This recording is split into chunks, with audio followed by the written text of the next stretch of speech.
I came to leave Vining for peace, to escape the city, to be alone. The mountain town was small, isolated, perfect.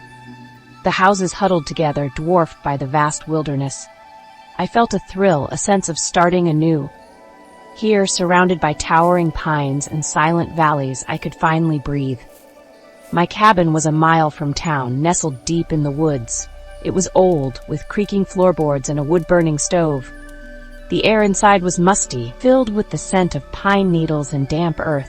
I didn't mind. It felt like a sanctuary, a place where I could finally be myself. The first few days were idyllic. I spent my time hiking, exploring the trails that crisscrossed the mountainside. I felt my worries melt away with each step, replaced by the quiet rhythm of the forest. But something about the woods unsettled me. The silence was never truly silent. It was alive with unseen movement, with rustling leaves and the snapping of twigs. I told myself it was just animals, but a prickle of unease lingered at the edge of my mind.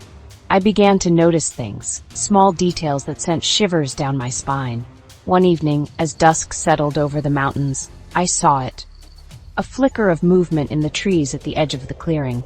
I stopped, holding my breath, my heart pounding in my chest. There, half hidden among the pines, was a figure. Tall and slender, it seemed to melt into the shadows, its edges blurring like smoke. I blinked, and it was gone. I told myself it was just a trick of the light, a figment of my imagination. But the image lingered, seared into my mind. The way it seemed to watch me, cold and calculating, sent a chill down my spine.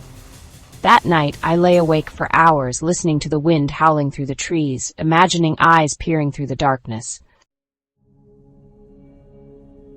The sightings became more frequent, always at the periphery of my vision, lurking in the shadows. They were tall, impossibly thin, their forms shifting and wavering like heat haze. Their movements were unnervingly fluid, like predators stalking their prey. I tried to rationalize them, to explain them away as branches or shadows. But deep down, I knew the truth. I was being watched.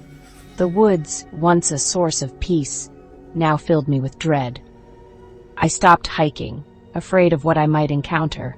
I felt exposed, vulnerable in my isolated cabin. The silence, once comforting, now pressed in on me, suffocating me. Every creak of the floorboards, every rustle of leaves outside my window sent my heart racing. I was a prisoner in my own sanctuary. Then came the sounds, whispers carried on the wind. They seemed to come from everywhere and nowhere at once, low, guttural murmurs that sent shivers down my spine. Sometimes I'd catch snippets of words, fragments of sentences that made no sense. They spoke of things unseen, of ancient rituals and forgotten gods. One night I woke to a scratching at my window. I sat bolt upright in bed, my heart pounding in my chest. The scratching continued, insistent, desperate. I forced myself to approach the window, my hand trembling as I reached for the curtain. A cold blast of air hit me as I pulled it back, but there was nothing there. Only the dark outline of the trees, swaying in the wind. I searched the perimeter of the cabin, but found no sign of an intruder. Yet, I couldn't shake the feeling that something was watching me, its unseen eyes boring into my back. The encounter happened on a night choked by fog. It rolled in from the valley, thick and heavy, swallowing the trees whole. I was trapped inside, the silence broken only by the crackling of the fire. Then, I saw it. A figure, standing at the edge of the woods, its eyes glowing like embers in the darkness. It was closer this time, close enough to make out its features. Its skin was stretched taut over its bones, as pale and smooth as bone china. Its eyes were pits of darkness, devoid of warmth or recognition. It took a step towards me, and I felt a terror so profound that it stole my breath. I stumbled back, my hand instinctively reaching for the doorknob, but as quickly as it had appeared, it was gone. The fog seemed to swallow it whole, leaving behind only an unnerving stillness. I haven't seen it since, but I feel its presence everywhere. In the rustle of leaves, the creak of the floorboards, the silence that presses in on me from all sides. Now I sit in the dark, lights off, holding my breath as heavy footsteps circle the cabin.